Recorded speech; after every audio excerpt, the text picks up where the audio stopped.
बड़ा पाप भी कटता है, वो उतना ही बड़ा तप में जाता है। ये चीज़ें कोई ऐसी नहीं है कि भाई कहीं से आएंगी या लानी है, ये तो रोज़ का रोज़ घटता रहता है। जीवन में ये चीज़ें रोज़ चलती हैं, चलती ही रहेंगी।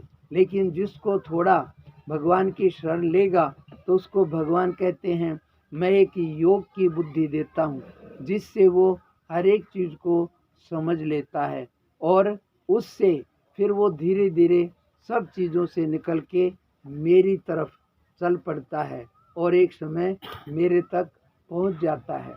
परमात्मा की यानी कि जिस रास्ते से उस परम तत्व तक चले जाएं, ऐसी समझ अंदर से भगवान कृपा से आती है और उसके साथ जुड़ने से ये चीज़ आती है।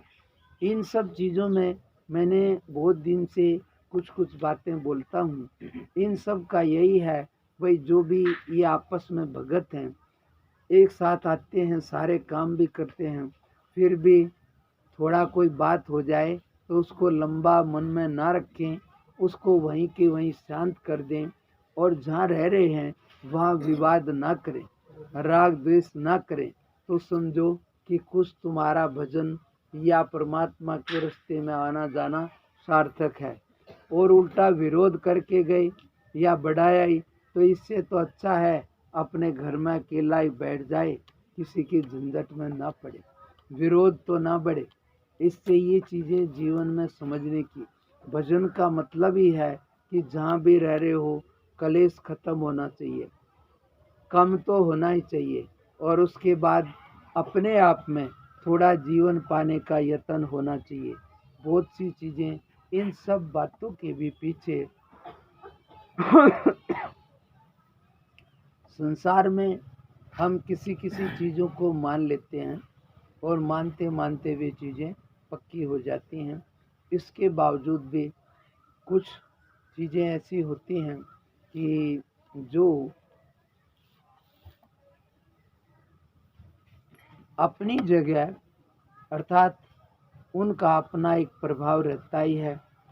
फिर भी जो भी कोई भी आदमी बुराई के बिना जीवन जिया है, थोड़ा सच्चाई का जीवन जी ले, तो वो अपने आप एक दिन अच्छी गति को प्राप्त करेगा। छल कपट वाला कुछ समय तक चलेगा, लेकिन उसका परिणाम अच्छा नहीं आएगा। ये भी अपना बल रखते हैं, छल कपट भी। इसलिए भगवान का भजन क्यों करना चाहिए या क्या ज़रूरत पड़ी है कि उसका भजन करें। इसमें इतनी बात समझने की है कि हमें मालूम है गलत ठीक का, लेकिन फिर भी जब समय आता है, लोभ लालच, राग द्वेष, मान अहंकार अपने रास्ते धक्का मार के ले जाते हैं। इससे जो निकला हुआ है या जिससे इससे हम निकल सकते हैं, उसका सहारा लेने की ज़रूरत पड़ती है। अंधेरा है तो प्रकाश की ज़रूरत पड़ती है। इसलिए भगवान या शुद्ध आत्मा सब प्रकार के बंधनों से, विकारों से, दोषों से, बुराइयों से अछूता है, परे है, पार है और पार कर सकता है। इसलिए उसका संग, उसका सहारा लेने की ज़रूरत पड़ती है। उसके संग से, उसके सहारे से हमें शक्ति मिलती है, जिससे हम इन विकारों से निकल जाते हैं। इसलिए उसको ज़रूरत नहीं है, ज़रूर जिसको उलझन है और निकलने का भाव है उसको ज़रूरत है। ये कुछ सार की चीज़ें हैं, इसलिए भगवान को ज़रूरत नहीं है। हम उलझन में हैं, इन विकारों से ये अपने रास्ते गलत भी करवाते हैं। निकलना है तो भगवान इनसे पार है। हम उसका स्मरण से, पाठ से, प्रार्थना से, कथा से, कैसे भी उसका सहारा लेके प्रार्थना करके उससे शक्ति मांगेंगे तो हमारे को शक्ति मिलेगी और हम इन उलझनों से, विकारों से निकल जाएंगे।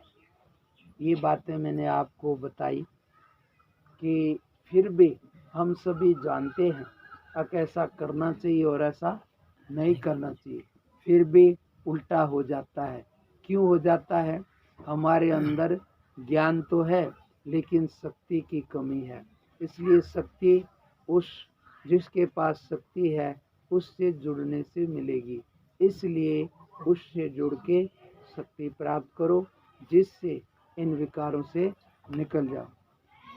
ये कुछ लोगों को जाने की जल्दी होगी तो वो या तो अभी आरती करके चले जाएं, और नहीं तो ज़्यादा ही हो तो पहले भी जा सकते हैं। यहाँ कोई ऐसी रुकावट नहीं करते हैं। मैंने आपको कुछ बातें बोली। हाँ, तुम्हें जल्दी है, आरती करके नहीं जाओगे। हाँ, जिसको भाई ज़्यादा जल्दी है, भगवान से भी घर बार में कुछ बिगड़ रहा है, जा सकता है। नहीं तो अभी प्रार्थना आरती करनी है और उसके बाद जिसका भाव है। नहीं, इनको भाई ज़्यादा ज़रूरी काम है। इनके बच्चे रो रहे होंगे और कुछ काम खेत में हो जाएगा, बहुत ज़रूरी काम है ना, इसलिए इनको भाई जाने। इनके बच्चे इनसे कुछ बात नहीं करते, ना कोई काम है, लेकिन फिर भी जल्दी है। इसलिए भगवान का नाम, अरे घर में तो मैं ये नहीं कहता हूँ, लेकिन मैं तो एक बात समझ रहा हूँ कि जिसको समय हो गया, चौथापन आ गया संन्यास का, अरे उसको दूर अकेले में रहना चाहिए। कभी संगत मौके से मिल जाए उसका तो फ़ायदा उठा लेना चाहिए।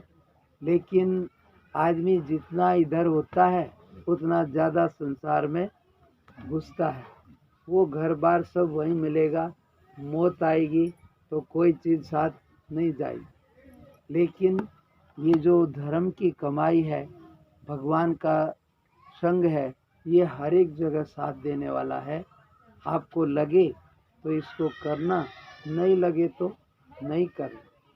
ठीक, बहुत सारी चीज़ें मैंने आप लोगों को बोली।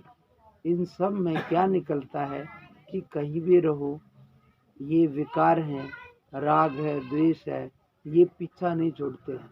चाहे मंदिर हो, चाहे भगवान का घर हो, तो कोशिश करें कि इनसे निकलें। जो इनसे निकल जाएगा वही सहज में मुक्ति को पाएगा, और उसी को भगवान ने सन्यासी भी कहा है। ना कि कपड़े बदलने से कोई सन्यासी होता है, विकारों से पार होने से ही सन्यास होता है। कोई किसी से आश नहीं करना, अपने आप को नीचा पीछे करना, अपमान हो जाए अगले का मन से शुक्रिया मनाना, तो इससे कल्याण का रास्ता बहुत जल्दी मिलेगा। उल्टी कोई बात आए उस समय भगवान को देखना, इसमें भगवान बैठा है और उसके माध्यम से आया है, तो इसी में मेरा भला है, इतनी भावना करना। विपरीत कोई उल्टा बोले उस समय जिसको भगवान दिख गया, समझो उसका कल्याण पक्का हो जाएगा। समझे? श्री कृष्ण।